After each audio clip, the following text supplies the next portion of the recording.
ياسين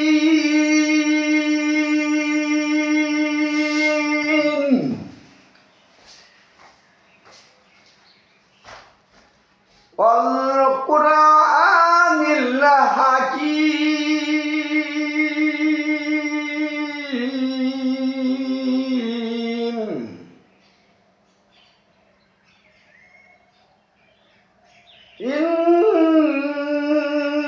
إنك لمن المرسلين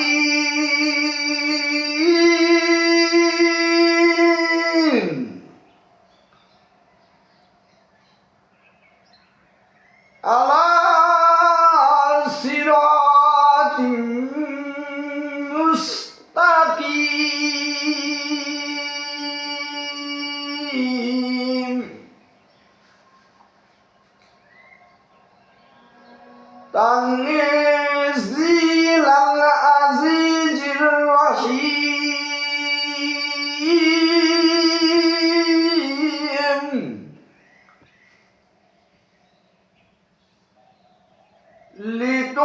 لتنذر قوما ما أنذر آباؤهم فهم غافلون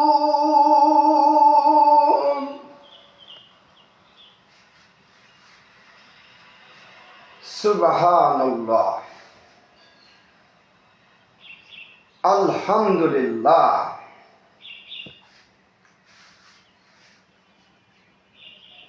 কোরআন সংরক্ষণের দায়িত্ব সম্পূর্ণই আল্লাহর উপর। এই কোরআনের সংরক্ষণের সম্পূর্ণ কার উপর? আল্লাহর উপর। সবাই বলেন সুবহানাল্লাহ। সোনা দানা মূল্য খুব একটা বেশি কিছু না। টাকা পয়সা বাড়ি গাড়ি মণি মুক্তা এরও মূল্য একটা বেশি কিছু না। দুনিয়ার ভিতরে সব চাইতে মূল্য বেশি এই কোরআন শরীফে। সবাই বলেন দুনিয়ার ভিতর সবচেয়ে মূল্য কিসে? কোরআন শরীফে। এই কোরআন হইল সর্বশ্রেষ্ঠ সম্পদ। কোরআন সর্বশ্রেষ্ঠ সম্পদ। আমাদের মুসলমানের বেঁচে থাকা দলিল হচ্ছে কোরআন। চিৎকার মেরে বলেন সুবহানাল্লাহ। মুসলমানদের বেঁচে থাকার দলিলের নাম কি? সবাই বলেন কোরআন। আপনি যেই জমিনে বসবাস করেন ওই জমিনে দলিল পর্চা নকশা খতিয়ান সম্পর্কে যদি আপনি পড়তে না পারেন বুঝতে না পারেন ওই জমিন থেকে আপনাকে যারা চালাক লোক তারা উৎখাত করে দিবে। ঠিক কিনা? কারণ আপনি দলিল বোঝেন না। দুরন্তর লোক যারা চালাক লোক যারা তারা বুঝতে পারবে যে অশিক্ষিত বোকা, তখন আপনাকে জমিন থেকে উঠাইয়া দেবে, তাড়াইয়া দেবে। অনুরূপ ভাবে কোরআন যদি আমরা না পড়ি, কোরআন যদি না বুঝি, কোরআনের উপর যদি আমাদের জীবনের আমল না থাকে, আমাদের অধিকার ফেলবো। কথা ঠিক কিনা? এই মুসলমান জাতি হচ্ছে সর্বশ্রেষ্ঠ জাতি, সম্মানীয় জাতি। সারা বিশ্বের মধ্যে যত জাতি আছে সমস্ত জাতির চাইতে উত্তম জাতি আল্লাহ কাদের বানাইছে? এই মুসলমানদেরকে। সারা পৃথিবীতে একমাত্র মুসলমানরাই আল্লাহর নামটিকে আনাচে কানাইছে, ঘরে ঘরে, মহল্লায় মহল্লায়, বিভিন্ন দেশে দেশে, বিশ্বের ভিতর সব জায়গায় আল্লাহর নামটিকে মুসলমানরাই ছড়াই দেয়। এই কারণেই আল্লাহ মুসলমানকে সর্বশ্রেষ্ঠ জাতি বানাইছে, উন্নত জাতি বানাইছে। মুসলমানদের একটা পাওয়ার আছে, শক্তি আছে। ইহুদি, খ্রিস্টান, কাফের এরা জানে মুসলমান হচ্ছে উন্নতি জাতি। এই মুসলমানদের উপরি সাহায্য থাকে। এই উপরি সাহায্যকে ধ্বংস করার জন্য উপরি একটা পাওয়ার আছে। এই পাওয়ারটাকে, শক্তিটাকে ধ্বংস করার জন্য আমাদের যুব সমাজকে ধ্বংস করে।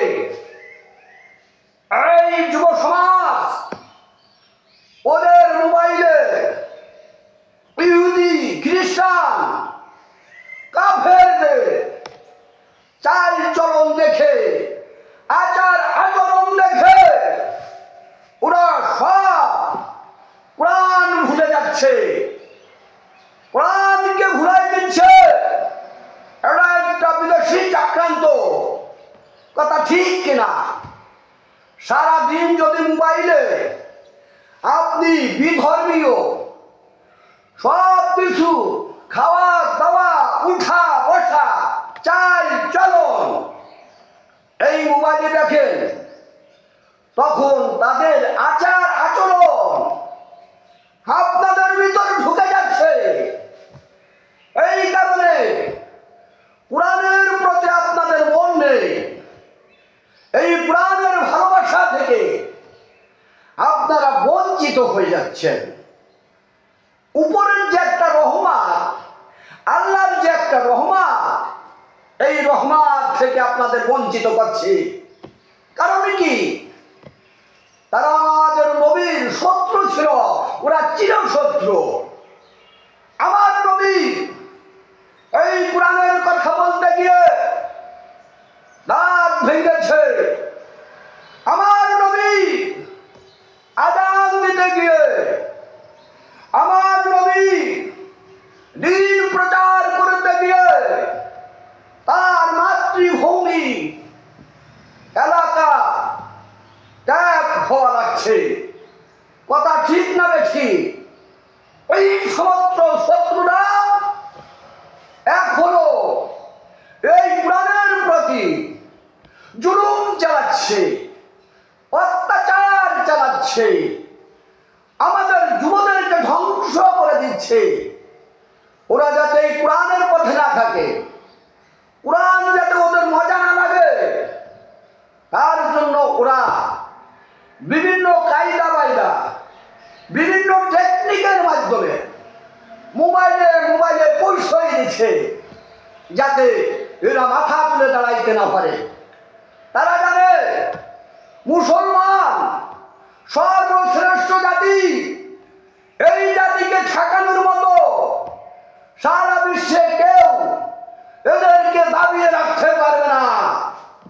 এই কারণে এদের আসল জায়গা যদি মেরে দেওয়া হয়, এদের ইমানি শক্তিকে যদি দুর্বল করে দেওয়া হয়, তবে এদের সাথে পারা যাবে।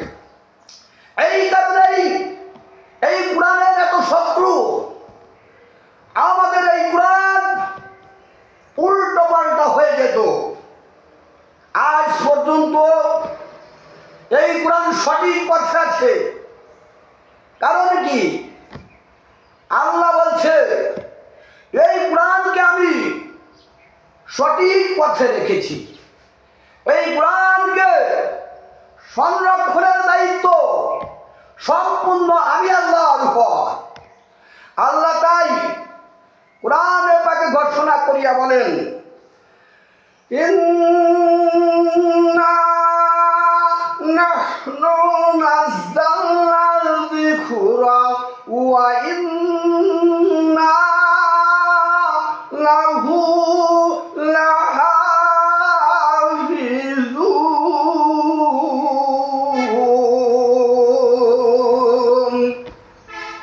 সুবহানাল্লাহ বলেন। আমি আল্লাহ কোরআন নাযিল করিয়াছি, আর এই কোরআনের সম্পূর্ণ সংরক্ষণের দায়িত্ব আমি আল্লাহ গ্রহণ করিয়াছি। আমি আল্লাহ এই কোরআনকে সংরক্ষণ করার দায়িত্ব আমার আল্লাহর। আমি আল্লাহ এই কোরআনকে হিফাজত করে রেখেছি। আর আমি ওই সমস্ত লোকদেরকেও আমি হিফাজত করিব যারা আমার এই কোরআন আর আমার রাসূল এই দুটোকে পুরোপুরিভাবে মেনে চলবে।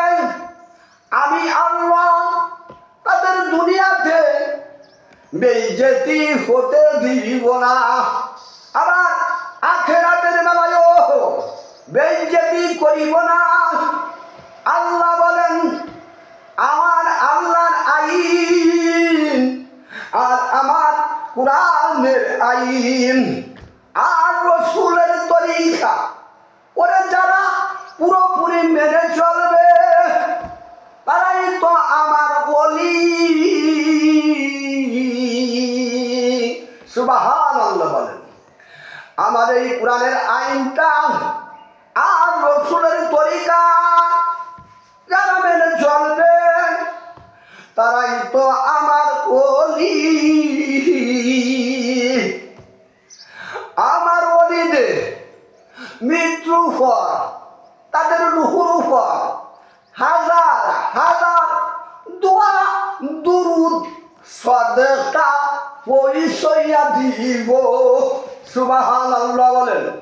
যে আমার ওলি নহে ওরে লক্ষ কোটি বাদশাহ হইল তাদের জন্য মুমিনের দিল কাঁদাইব না।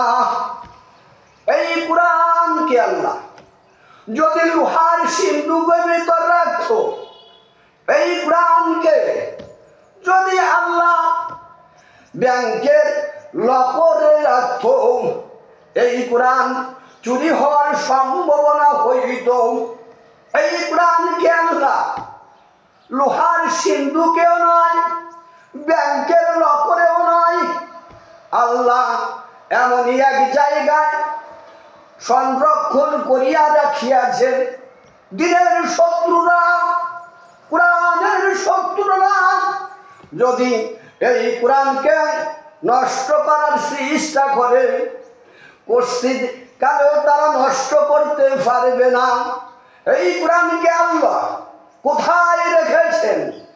এই কোরআনকে আল্লাহ মানুষের হৃদয়ের ভিতর রেখেছেন।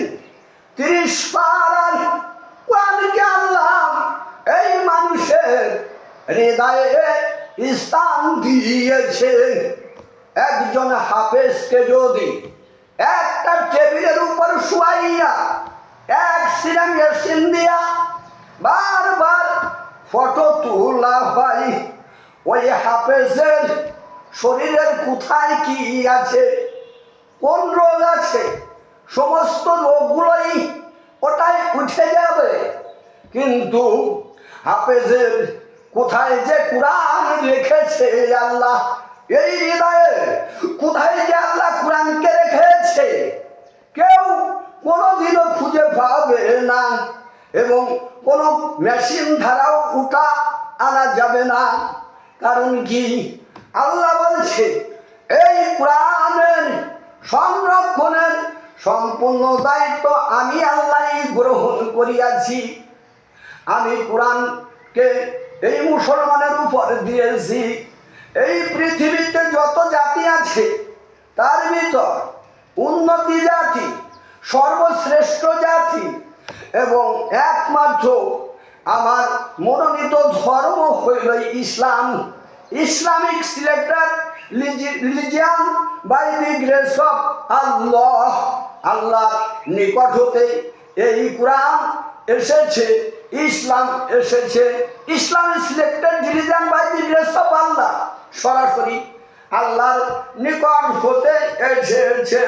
ভয় নাই, ভয় নাই ও যুব ভাই, এই ইসলামের পতাকাই আল্লাহর নিকট হতে আমরা সরাসরি সাহায্য পাই।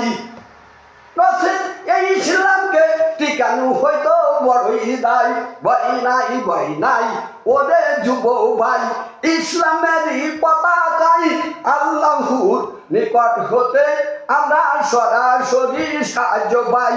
নচেত এই ইসলামকে টিকানো হয়তো বড়ই দায়, ঠিক কিনা? আল কোরআনের প্রথম বাণী পড়ো, আল হাদিসে নবীর কথা বড়। পড়ে পড়ে শেখো, শিখে শিখে তুমি তোমার নিজের জীবন গড়ো। কোরআন শিক্ষা কর মুসলমান, কোরআন শিক্ষা কর। নবের নাটক ছেড়ে দিয়ে খুদার কোরআন পড়। যার সিনাতে আছে কোরআন নাই কোথাহার ডর। কোরআন ছাড়া বিদায় খালি শয়তানেরই ঘর। এই প্রাণ ছাড়া হৃদয় কি? শয়তানের ঘর। ওই হৃদয়টা শয়তানের বাসা বেঁধে ফেলে। যখন বেশি বেশি করিয়া আপনি প্রাণ তেলাওয়াত করবেন তখন ওই বাসাগুলোকে ভেঙে দিবে কে? এই কোরআনে। আমাদের নবী মারা গেছেন, কিন্তু নবীগণকে আল্লাহ পৃথিবীতে মুজিজা দিয়ে পাঠাইয়াছিলেন। এই মুজিজা লাইনটা সম্পূর্ণ এখন বন্ধ, কিন্তু এই প্রাণ হচ্ছে মুজিজা। এই প্রাণ কিয়ামত পর্যন্ত মুজিজা হয়ে থাকবে। নবী যখন দিনের দাওয়াত দিচ্ছেন, হঠাৎ করিয়া 4000 ইহুদি এসে নবীকে প্রশ্ন করছে, আপনি যদি কাদা দিয়ে মাটি দিয়ে একটা পাখি বানায় আকাশে উড়াল দিতে পারেন, তবে আপনার ইসলাম ধর্ম আমরা 4000 ইহুদিদের গ্রহণ করব। তার সঙ্গে সঙ্গে নবীর কাছে ওহী নাযিল হয়ে গেছে। আল্লাহ বলতেছে, নবী আপনি কাদা দিয়া মাটি দিয়া পাখির আকৃতি বানাইয়া বিসমিল্লাহ বলে ফুঁক দেন। তার কাদা দিয়ে মাটি দিয়া পাখির আকৃতি বানাইয়া নবীর হাতের উপর রেখে বিসমিল্লাহির রহমানির রহিম বলে ফুঁক দিছে। ফুঁক দেওয়ার সঙ্গে সঙ্গে ওই পাখি আকাশে উড়াল দেওয়া শুরু করছে। চিৎকার মেরে বলেন সুবহান